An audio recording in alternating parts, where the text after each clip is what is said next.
Hey there guys, this is Flamzeron, aka YouTube's Tasuke.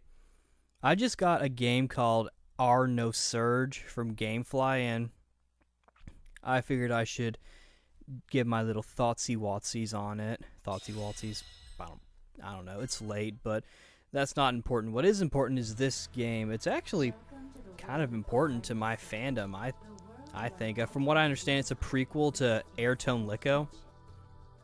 And I did some research into it, and apparently Shiralia is going to be in the game as well, and that's kind of cool. But yeah, I got this game from Gamefly, and I gave it a spin, and I'm going to give my little thoughts on it. To start off with, graphically, it looks kind of nice. It sort of has that, it kind of reminds me of what I've seen from the Altier games that Koei also does. They have been, that's sort of like their RPG series now, and this one I feel like is not really part of a big series, I guess, except for Tonelico, but I don't even think they have the rights to that series anyway. I think that's NIS America. But it's it looks nice. Like, I was looking at the opening area that you'll see. It's like a little panoramic shot, and to me it didn't even really look like a PS3 game. It kind of looked like a low-res PS4 to me. I think that was just because of the way the game was being the frame rate. I think I don't know, but like Tonelico 3, this game also has a screen adjusting feature, which I find to be very strange. I don't know, it just kind of seems like they were trying to, it's almost like they designed it for PSP or something. Now, I know this game is also on the Vita as Nosurge Plus, I believe. It was only released in Japan, though, but this game is the version, obviously, I play is the English version. You can't really import games from Gamefly. That'd be cool, but so yeah, graphically, I think it looks fine, and design-wise is interesting. It's a more futuristic kind of. It kind of has a.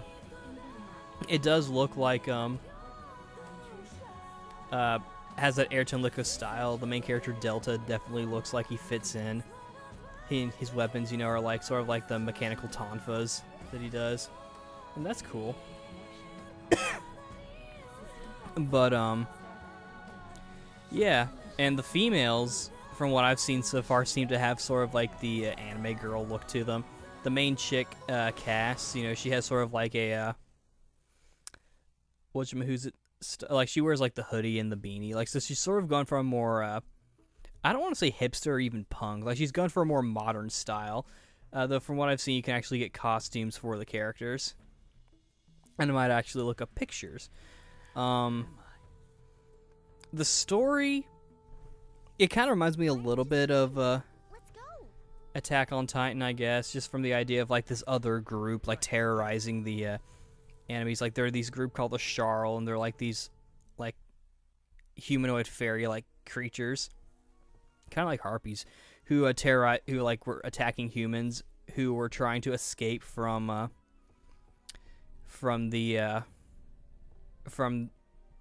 trying to find a new planet. Basically, their home planet like got destroyed, and so the Sharl attacked while they were traveling. And there's a little bit of left out detail in the little preview thing. I think it doesn't really give information, because it seems to kind of go from like they got attacked to suddenly now there are these two groups, the Felian, who are against the Sharl, and the other group that worships the Sharl. So it says something.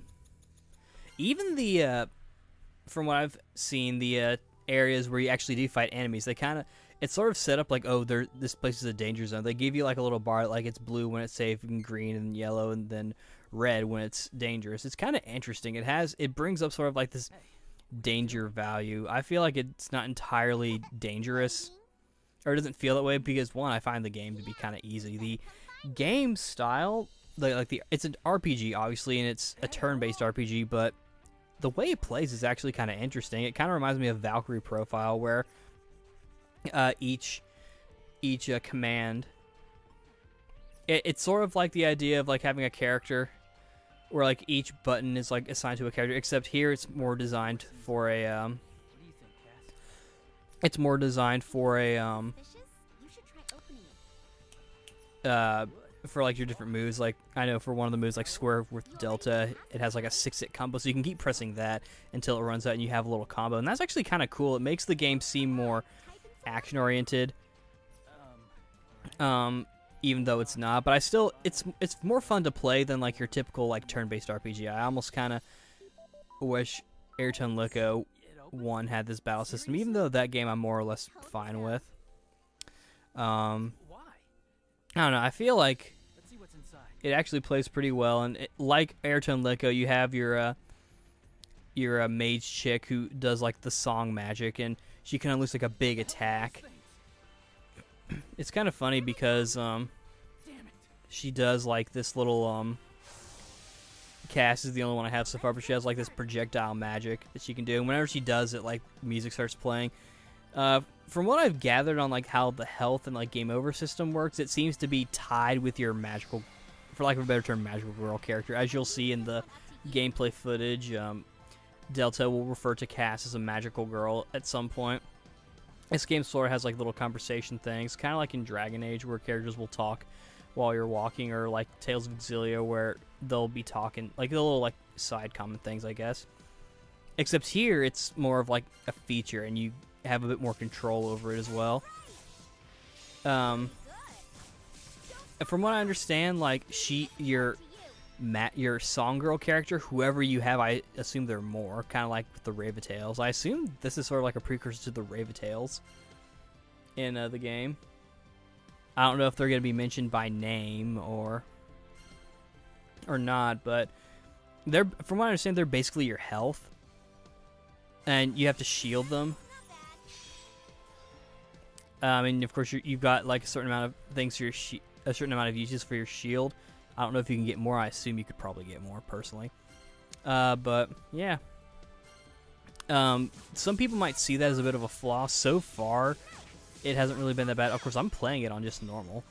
They have a normal, expert, and veteran, I believe. So it doesn't really seem that difficult for me. Like heck, I was worried that the Char they were gonna be some smaller enemies, but like then the Char would appear, and like if you fought them, like you'd almost die, and the game would be all like, when you encounter an enemy that's too tough, you can run away, and that'd be their way of like explaining the running away system. So far, I don't even know if you can run away from enemies.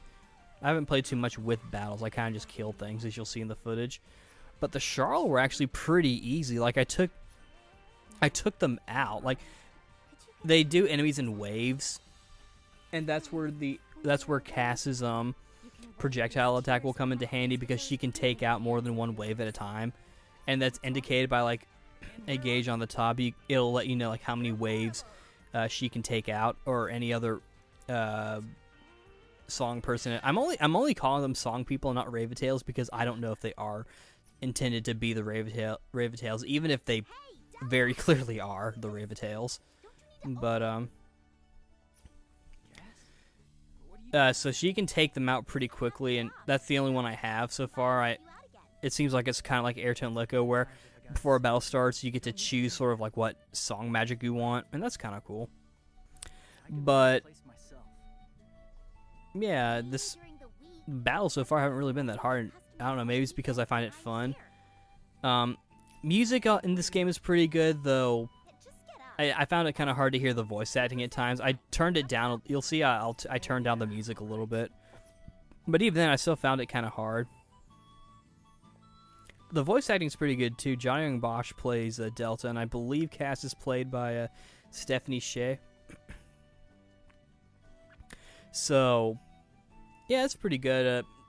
Johnny Young Bosch's performance on Delta kind of sounds like, I don't know, he's just kind of doing it and not really getting into the character. I imagine at this point he's probably trying to get more of his work for his band and less for his voice acting. And he's probably annoyed that like all his fans seem to really only care about his voice acting. But you know, that's just how I see it. He still does a pretty good job, and it's nice to hear him voice act. I've gotten to the point like I don't it doesn't sound like Johnny Young Bush playing a character to me. It's more like, oh, it's Johnny Young Bush voicing this character. This game is dual audio, though I haven't tried the Japanese voices. I'll probably keep this game for a while so I can get more into it and see kind of more about it. This is more of just like my thoughts or first impressions. I only say my thoughts because I don't know if I'm ever gonna do another video on this one unless I need to show something. But yeah, it's pretty decent, I think. Overall, I like it. From what I understand, this game had a bit of demand for it, and Koei was finally like, okay, fine, we'll release it. But it's only on PS3 as far as it's probably digitally available too, and I imagine there's DLC, so that's cool. And I like that we're getting a that we got this little successor to Tonelico. This is the second, big series, besides Clock Tower, that's getting a bit of a revival. I don't know if they are going to make any more of these games. I kind of hope they do, because I feel like this game takes the Tonelico battle system and makes it really unique. Because I feel like it has more of an emphasis on you as the player are trying to protect your Ravitail or your magic person or what have you. And they're more like essential to the... I actually feel like this is actually really good. Like if they ever remake Tonelico, they should definitely use this battle system for it. I think it's really good because without it, it was just a turn-based battle system. The battle system in Tonelico was just a turn-based battle system with the Ravitail feature. Like as you saw in my Tales History video, that's kind of all it was. And so I felt like it was a good choice because, one, I didn't want to show Final Fantasy or Pokemon. I wanted to show something that better showcased a turn-based battle system. And of course I picked that, and I think it came out pretty well. And I will go ahead and say I already kind of planned to show Kingdom Hearts, but yeah, the battle system in this game I feel like is probably one of the big highlights because, again, it's very unique. So I would definitely recommend it, especially if you like Valkyrie Profile. It's similar, but as far as I can tell, it seems more focused on the specific character as opposed to each button corresponding to a character. And of course, because of that, it'll make turns last longer a little bit. I haven't tried like seeing if you can like run away or do items. I'm sure you can, but and I think it's still technically like it's gonna have like each character doing their turn. So yeah, but yeah, overall I liked it. I thought it was pretty good. I'm gonna try and play more of it. I'm not gonna take it back anytime soon. But yeah, I'll definitely keep playing it, and it's kind of making me want to finish Tonelico. I never did finish it. And also, it's making me consider going back to playing Tonelico 3, even though I didn't like it. But yeah, I feel like this is a good successor to the series, as well as a prequel. Good prequel, and just a good battle. I'm really impressed with the battle system, and I know that's weird coming from a avid Tales fan who is a strong believer of action battle systems and doesn't really like turn-based battle systems, and not really fond of auto attack either. But this one was done really well. Like, I like battle systems that are unique, and that's also good. But of course, I also like the ones that are fun. So for that, it's more relative. But yeah, Nosurge or Nosurge or however you want to say it. It's a decent game, and I'd give it a go. This is Flames Around, aka YouTube Sasuke, signing out. See you later.